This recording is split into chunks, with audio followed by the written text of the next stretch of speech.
Hello Internet and welcome to this day in history for the 28th of November. Where are we today? Well, we are in 1520 because it was on this day in history that the expedition under a certain Ferdinand Magellan cleared the Straits of Magellan for the first time, someone sailing south of South America on the famous world-spanning voyage of Magellan, who, as we all know, was the first one to actually circumvent the globe. As most people, of course, also know, this is somewhat of a misnomer, as Magellan actually died halfway through, so the one to actually first circumvent the globe was his first officer, a certain Juan Sebastián Elcano, but very few people today remember Mr. Elcano. However, circumnavigating the globe was certainly a magnificent and proud affair, and Magellan, for his leadership in one of the most difficult part of that journey, should definitely be remembered and praised, and that was what we remember today. His crossing of the Straits of Magellan, which has of course been named for him, at the south end of South America. A passage of seas that for centuries in time from that moment on was considered one of the most difficult you could undertake in the world, and I would assume even today is not exactly looked forward to by sailors traveling that route. It was in fact the difficulty of that particular trip that made the Panama Canal a worthwhile invention, despite the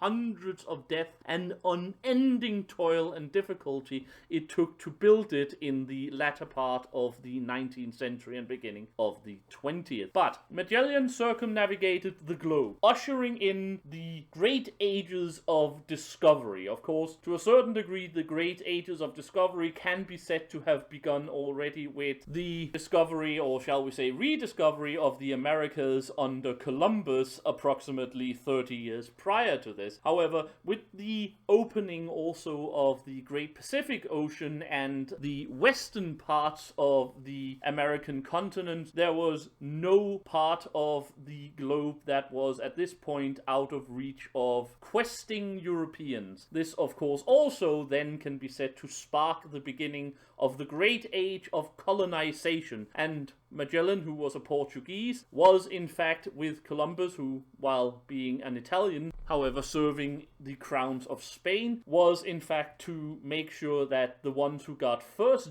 dip was those nations, Portugal and Spain, who in fact signed a famous treaty that basically divided the entire world between them. They even got the Pope to sign off on it, kind of forgetting to perhaps to a certain degree that neither France nor England was very interested in not having part of that particular pie, which of course eventually led to the decline of both Portugal and Spain. It was this circumnavigation of the globe that opened the world to European conquest, colonization, exploitation, and just general exploration. Let's not, in all of the certainly well-founded criticism of European attitudes and actions around the world, forget just what advantages we have today gotten out of the fact that at the time there was a great opening of the world with trading goods and cultural ideas and just everything starting to develop. In some ways you could call Magellan's voyage the first teeny baby steps of our modern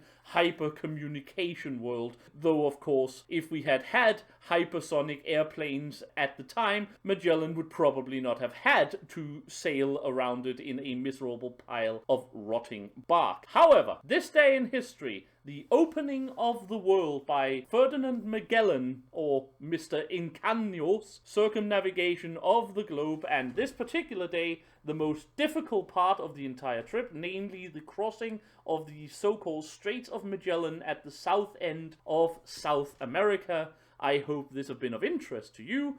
Until next time, I have been the Sage, and I wish you all a very happy day.